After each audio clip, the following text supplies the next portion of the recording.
السلام علیکم ورحمۃ اللہ وبرکاتہ۔ نحمده ونصلي على رسوله الكريم اما بعد، اعوذ باللہ من الشیطان الرجیم، بسم اللہ الرحمن الرحیم، ولا تموتن الا وانتم مسلمون، صدق اللہ العظیم۔ میرے بھائیوں، اس مجلس میں بڑھاپے کی عظمت اور اسلام کی حالت میں بوڑھا ہونے کے فضائل حضرت محمد الرسول اللہ صلی اللہ علیہ وسلم نے جو فرمائے ہیں وہ عرض کرنا ہے۔ معمولی بات نہیں ہے بڑھاپے تک مسلمان باقی رہنا۔ ارتداد کی آندھیاں، شرک کے طوفان آتے رہتے ہیں، ان سب تھپیڑوں میں ایمان پر جمنا بہت بڑی نعمت ہے۔ ایک تفصیلی روایت ہے جو محدثین نے نقل کیا، اس سے میں پڑھتا ہوں کہ آقا صلی اللہ علیہ وسلم نے فرمایا، ما من معمر یعمر فی الاسلام 40 سنہ الا صرف اللہ عنہ 3 انواع من البلاء۔ 40 سال تک جو اسلام کی حالت میں رہے، اللہ اس سے 3 بڑی بیماریوں کو ہٹا دیتے ہیں: جنون، پاگل پن، جذام اور برس، سفید داغ۔ اور جب یہ 50 سال کی عمر کو پہنچ جاتا ہے تو اللہ تعالیٰ اس کے حساب کو اللہ تعالیٰ آسان کر دیتے ہیں۔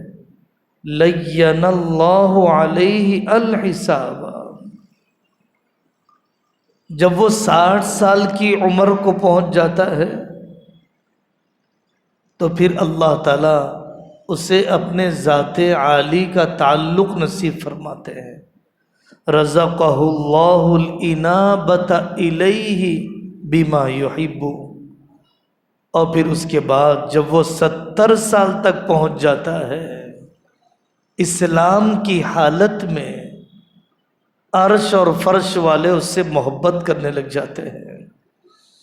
اور جب وہ 80 سال تک پہنچ جاتا ہے، اللہ اس کی نیکیوں کو قبول کر لیتے ہیں اور اس کے گناہ کو معاف کر دیتے ہیں۔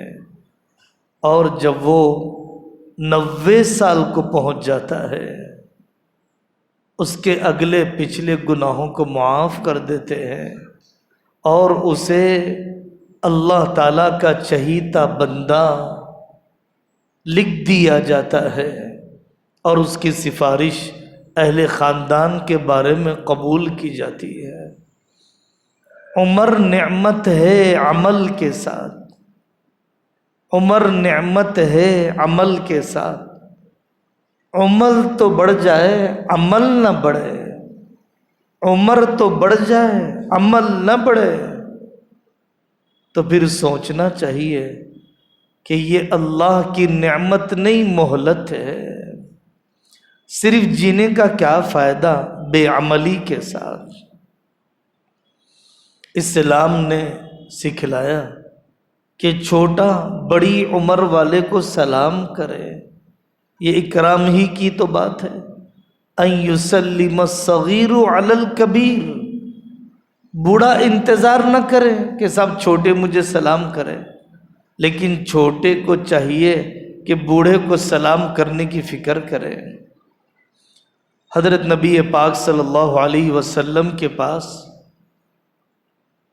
کچھ لوگ آئے، جس میں عبد الرحمن ابن سہل جو سب سے چھوٹے تھے، اور مسعود کے بیٹے حویسہ، محیسہ، یہ دو نوجوان بھی تھے، بڑی عمر کے تھے۔ عبد الرحمن بن سہل بات کرنے لگے۔ آقا صلی اللہ علیہ وسلم نے فرمایا کبیر کبیر، مجلس میں بڑے وہ ہیں، ان کو بات کرنے کا موقع دو۔ عبد الرحمن، بڑوں کی موجودگی میں بات نہیں کی جاتی۔ مسواک دینا چاہتے تھے آقا صلی اللہ علیہ وسلم، مجلس میں موجود کسی آدمی کو بطور ہدیے کے اللہ کی طرف سے وحی آئی ان اعطی السواک الاکبر، جو بڑی عمر والے مجلس میں ہیں ان کو مسواک دو، ان کو دو۔ یہ پسند کیا گیا کہ آدمی جوان ہو اور سنجیدگی، سمجھ بوجھ، طبیعت کے ٹھہراؤ، اللہ سے تعلق میں بوڑھوں کی طرح ہو، جوانی میں بڑھاپے کی طرح، بوڑھوں کی طرح ہو، افکار و اعمال میں، اعذار و امراض میں نہیں۔ جوان ہے، بڑھاپے سے مزے لے رہا ہے، سونے کی مقدار، ایکٹیو نہیں ہے، چست نہیں ہے، یہ پسند نہیں کیا گیا۔ پسند یہ کیا گیا کہ اعمال و افکار میں بوڑھوں کی طرح میچورٹی، بوڑھوں کی طرح پختگی ہو۔ خیر شبابکم من تشبہ بکہولکم، یہ سکھایا گیا۔ کیا اقدار کی حفاظت کی حضرت نبی پاک صلی اللہ علیہ وسلم نے۔ کفار مکہ میں ایک بڑا رئیس قسم کا شخص تھا ولید، اس نے بہت ٹیڑھے سوالات کیے حضرت آقا صلی اللہ علیہ وسلم سے کہ اے محمد، تم بڑے ہو، تم بہتر ہو یا تمہارے باپ عبداللہ بہتر ہے، تمہارے دادا عبد المطلب بہتر ہے؟ اب کیا جواب دیا جائے؟ ان کے پاس تو اسلام نہیں تھا، لیکن عمر میں بڑے وہی تھے۔ آقا صلی اللہ علیہ وسلم نے ان کا کوئی جواب نہیں دیا تاکہ بڑوں کی شان میں گستاخی نہ ہو، اور قرآن سنایا۔ ولید، تمہاری بات پوری ہو گئی، قرآن سن لو مجھ سے۔ سیرت کا مشہور واقعہ ہے،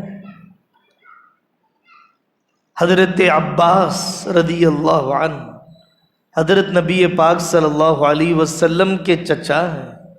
ان سے پوچھا گیا آپ بڑے ہیں یا محمد بڑے ہیں؟ بڑا حساس قسم کا سوال۔ حضرت عباس نے فرمایا بڑے تو محمد الرسول اللہ صلی اللہ علیہ وسلم ہی ہیں، عمر میری زیادہ ہے، عمر میری زیادہ ہے۔ حضرت سمورہ بن جندب فرماتے ہیں میں چھوٹا تھا، آقا صلی اللہ علیہ وسلم کی مجالس میں شریک ہوتا تھا، کوئی بات زیادہ یاد نہیں رہی، صرف ایک بات یاد رہی کہ بڑوں کی موجودگی میں آگے نہیں بڑھا جاتا۔ جب بڑوں کی موجودگی میں چھوٹوں کو آگے بڑھا دیا جائے تو ویلیوز ختم ہو جاتے ہیں، مورلز ختم ہو جاتے ہیں، روایات ٹوٹ جاتی ہیں، بڑوں کے تجربات آئندہ کی نسلوں میں منتقل نہیں ہوتے ہیں۔ جو بکثرت قرآن پڑھنے والے ہیں ان کی عقل بوڑھی نہیں ہوتی ہے، جو بکثرت حدیث پڑھنے والے ہیں ان کی عقل بڑھاپے میں بھول ان کے اوپر طاری نہیں ہوتی۔ حدیثوں میں ہے لِكَيْ لَا يَعْلَمَ مِن بَعْدِ عِلْمٍ شَيْئًا، بڑھاپے میں تو بھول جاتا ہے وہ، لیکن وہاں مفسرین نے استثناء کیا، کہا نہیں، جو قرآن زیادہ پڑھنے والا ہوگا اس کی عقل کمزور نہیں ہوگی بڑھاپے میں۔ یہاں تشریف لاتے تھے حافظ حماد بن ذکی صاحب رحمت اللہ علیہ، قرآن بکثرت پڑھتے تھے، موت سے پہلے تک پڑھتے رہے۔ آپ کے شہر میں بڑے عالم ہیں حافظ خواجہ نذیر الدین صاحب سبیلی دامت برکاتہم، کوما میں چلے گئے اور زبان قرآن پڑھ رہی ہے۔ یہ قرآن سے تعلق کا نتیجہ۔ حضرت عمر رضی اللہ عنہ نے اپنے دور خلافت میں بڑھاپے اور بوڑھوں کے حقوق کا خیال رکھا۔ یہ ذکر اس لیے کیا جا رہا ہے، ہم نظر انداز کر رہے ہیں، کرنے کے کاموں کی طرف ہم متوجہ نہیں ہیں۔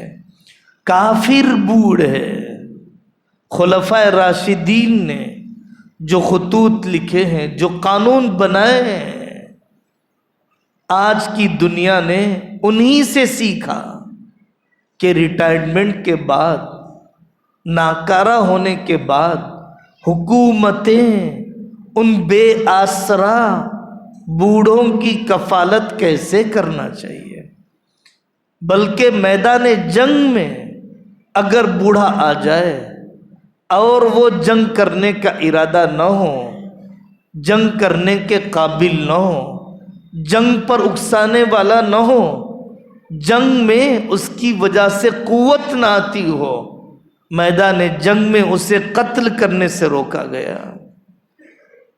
رعایت دی اللہ تعالیٰ نے، یرید اللہ بکم الیسر ولا یرید بکم العسر۔ میں روزہ رکھ نہیں سکتا، بوڑھا ہو گیا، فدیہ دے دو۔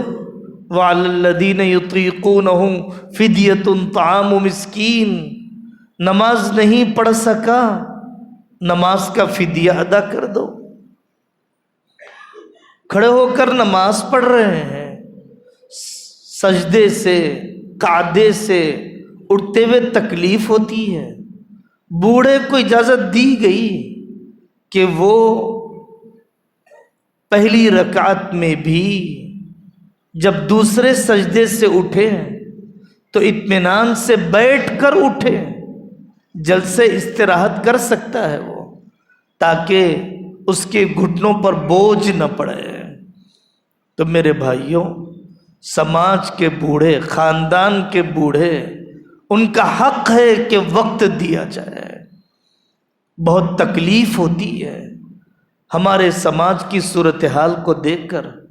ایک بیٹا آسٹریلیا میں، ایک کینیڈا میں، ایک امریکہ میں، پوری پاش کالونیاں، حقیقت میں وہ ہر گھر اولڈ ایج ہوم ہے، مہذب اولڈ ایج ہوم ہے۔ چاہے آپ مسجد نبوی کی خدمت کرتے ہوں، کعبۃ اللہ کے انجینئر ہوں، اگر بوڑھے ماں باپ کو ناراضگی کے ساتھ خدمت کے بغیر بے آسرا چھوڑ دیا، کعبے اور مکے مدینے کی نوکری میں بھی کوئی برکت نہیں۔ اچھی طرح جذبات کے بغیر اس مضمون کو سمجھیے۔ یہ ماں باپ غیرت مند ہوتے ہیں، انتظار نہ کریں ان کے خرچ مانگنے کا۔ پیر دبانا ظاہری خدمت ہے، منشا کو سمجھنا حقیقی خدمت ہے۔ ان باغیرت ماں باپ کے زبان کھولنے سے پہلے ہمیں چاہیے قدموں میں ان کی ضرورتوں کو رکھ دیں، ان کی غیرت کو مجروح ہونے نہ دیں۔ انت ومالک لابیک۔ ایک مفتی صاحب ایک ڈاکٹر صاحب کے مکان میں گئے، کچھ دن پہلے ان کے والد کا انتقال ہوا تھا۔ اندر سے بیوہ ماں نے پرچی لکھ کر دی، مفتی صاحب میرے بچے کو سمجھائیے، میرے شوہر تو دنیا سے چلے گئے، یہ صبح میں جاتا ہے پریکٹس کے لیے، رات میں 11 بجے آتا ہے، سیدھے اپنے کمرے میں پہنچ جاتا ہے۔ میرا بھی کوئی دل ہے، انتظار میں بیٹھی رہتی ہوں۔ آپ کہہ دیجئے میرے بیٹے سے، اگر 4-5 پیشنٹ کی فیس دے کر اگر وہ مجھے وقت دیتا ہے تو میں وہ فیس دینے کے لیے تیار ہوں۔ ایسے جاہلوں، ایسے بے رحموں کو معاشرے میں پالنے اور بھیڑ کے بڑھانے سے کوئی فائدہ نہیں ہے۔ یہ بھیڑیوں کی بھیڑ ہے، انسانوں کی نہیں۔ ان کے تجربات سنیں، ان کی زندگی جو انہوں نے مشقتوں و مجاہدوں کے ساتھ گزاری، ان کے تجارت کے طریقے، ان کے سسرال میکے کے مسائل کو آدمی جانے۔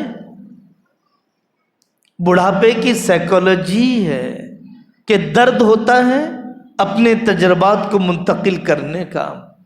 ان کا بڑا پن، ان کی امارت، ان کی صدارت کو آدمی بے وزن نہ کرے، اس طور پر فیصلہ لینے نہ لگ جائے کہ باپ کو احساس ہو کہ میں تو فضول ہو چکا ہوں، اب میرا وزن پورا ختم ہو چکا ہے۔ کھانے پینے میں واقعتاً پورے اکرام کے ساتھ پرہیز کروانا چاہیے۔ شوگر کا مریض ہے، پورے اکرام اور محبت کے ساتھ پرہیز کروائیں، دوا کھلائیں تاکہ امراض میں اضافہ نہ ہو، بے قابو پن نہ ہو جائے۔ جوائنٹ فیملی ہے، 4 بھائی ہے، مشورہ کریں باقاعدہ طریقے سے کہ ہم امی ابا کو، ان میں سے ایک کو باری باری اپنے پاس رکھیں گے، بہل جائیں گے، ذمہ داری تقسیم ہو جائے گی، عورتوں میں بیزارگی نہیں آئے گی، سعادت ہم سب کو ملے گی۔ یہ جذبہ ہونا چاہیے۔ عام طور پر ہمارے معاشرے میں ایک بیٹے کے پاس ماں باپ کا قیام ہے، دوسرے بیٹے کوئی حصہ نہیں لیتے، میراث کی بھیک مانگنے آئیں گے۔ جائیداد میں حصہ لینے کے تو بیٹے ہیں، خدمت میں حصہ لینے کے بیٹے نہیں ہیں۔ 20-22 سال گزر گئے، خاندانی تنازعات میں بیٹھتے ہوئے 1 یا 2 واقعہ ایسا ہوا کہ بیٹے لڑ رہے تھے کہ ہمیں خدمت کا موقع ملنا چاہیے، باقی 99% سے زیادہ پیسوں کے لالچی، دولت کے بھوکے، جنازے کے منتظر ہیں۔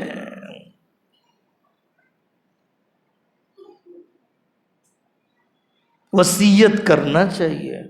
بڑھاپے میں علماء کے پاس بیٹھیے، وصیت کیجیے۔ وصیت کرنے کے لیے آج ہی مرنا ضروری نہیں، وصیت کرنے کے لیے بوڑھا ہونا ضروری نہیں۔ حضرت عبداللہ بن عمر کی حدیث ہے، ایمان والے کی 2 راتیں وصیت لکھے بغیر گزرنی نہیں چاہیے۔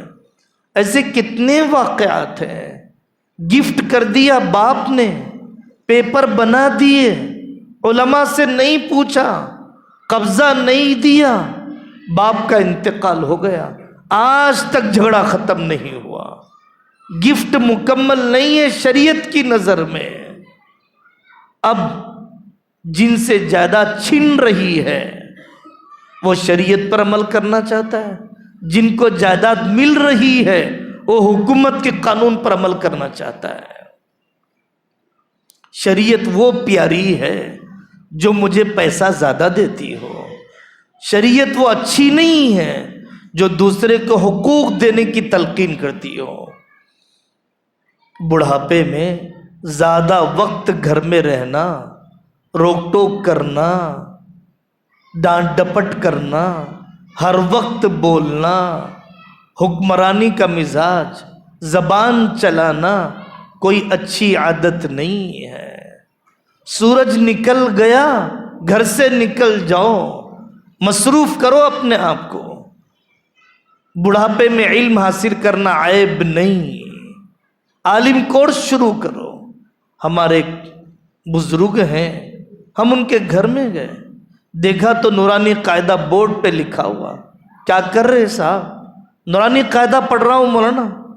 کچھ دن کے بعد میں گیا، تفسیر لکھی ہوئی تھی، میں نے مفتی صاحب سے عاجزانہ درخواست کی، میرے گھٹنے کمزور ہو گئے، اللہ کا کلام مجھے سمجھا دیجیے۔ کتنا مبارک ہے یہ بڑھاپا کہ جو اللہ کے کلام کے ساتھ اپنے ماضی کو سدھارنے، اپنے ماضی کو روشن کرنے، اپنا بڑھاپا اللہ والوں کی صحبت میں گزارو، تصوف و سلوک میں گزارو۔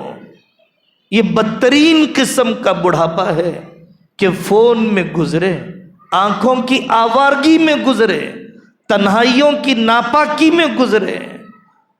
کیا میں ان ناپاک آنکھوں کے ساتھ اللہ کے پاس جاؤں؟ کیا ان لیلاؤں کو دل میں بسا کر اللہ کے دربار میں جاؤں؟ نہیں میرے بھائی، اس بڑھاپے میں بطور خاص اللہ سے عشق کا تعلق، ذکر کی لذت، قضا نمازوں کا غم، قضا روزوں کی فکر، فرض حج کی ادائیگی، حقوق ادا کرنے کا درد، میراث بہنوں کو دینے کی فکر ہونی چاہیے۔